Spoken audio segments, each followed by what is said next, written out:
Scott, and I didn't know as a youngster that he were even interested in the auction business. Hey, how many dollars on it there? Well, start along at 25. Hey. And here comes Scott.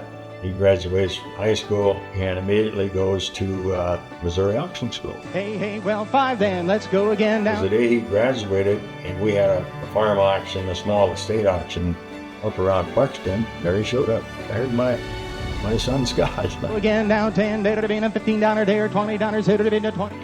Got him working right away. And I thought he did pretty well, but he seemed like he kind of had been practicing. So then I asked my daughter Marcy, I said, "You ever hear Scotty practice auctioneering?" "Oh, he did it all the time." Not in front of me. $30, there to be $30. He's in 25, it'll be 30 where? Hey, $30 there, and I sold it to you, $25 bid. Put it on buyer number 91. First, I'd say Scott's very charismatic. He's an intelligent person, driven. And the neat part I like about Scott is Scott knows we want to be on top of that mountain, right? That we want to be up there.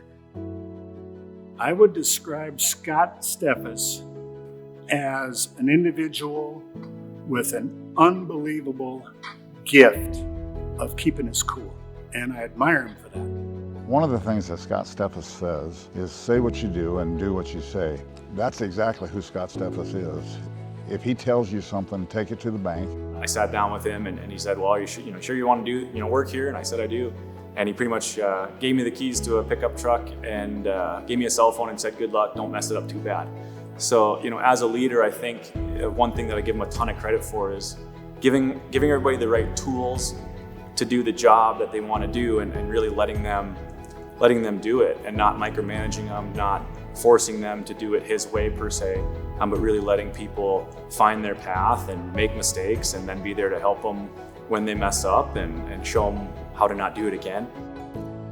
Another way to describe my dad would be he speaks from the heart. He really does. One thing about my dad, and I view that in myself as well, and that's probably genetic, is usually when I say something, there's no ulterior motive, and I might say something that offends somebody, or Dad might say something that might offend somebody on the surface, but he really doesn't ever mean ill intent by that. He just speaks from the heart and what comes off the cuff. There's something genuine about a human being when you know that, and he's a man of his word, and that's one thing I appreciate about him. When I think of Scott Steffes, I think of his unique ability to find untapped potential in people and give them a unique opportunity to do what they do best. It's really how he's been able to grow and scale this business and really find unique people that can do things that people sometimes think are impossible. Well, the Steffes way is I'll never forget Scott, and he likes to keep things really simple, right? So one of his quotes is, "We want to be the best." But to truly be the best, that takes a lot of work. Hunter will let you play. 50,000 open to bid. 60. Hey, 60,000 bid. 50 there to be and 16 and 16 and 60, 70,000 dollar day to the bid. 80 day to the bid. 80, 90 day to the bid. 90 bid. Hey, 110 day to the bid. 120 day to the bid. She's a honey. 130.